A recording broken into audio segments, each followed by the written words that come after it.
Естественно, уничтожаем противника. Я действовал в составе артиллерийского наблюдательного поста и своевременно обнаружил 2 единицы бронетехники противника. Вот. Постоянно быстро меняющейся обстановке.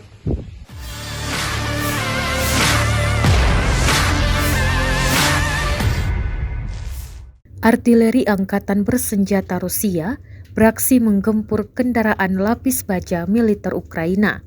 Rekaman penyerangan ramai beredar di Telegram pada Rabu 2 November 2022.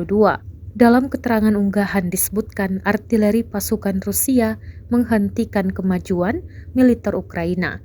Pasukan Rusia menemukan 2 unit kendaraan lapis baja Ukraina, menghitung koordinat target, dan menyerahkan ke titik kendali tembakan. Artileri berhasil melibas kendaraan andalan Ukraina.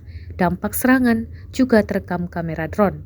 Namun tidak dijelaskan jumlah korban yang berjatuhan akibat serangan tersebut.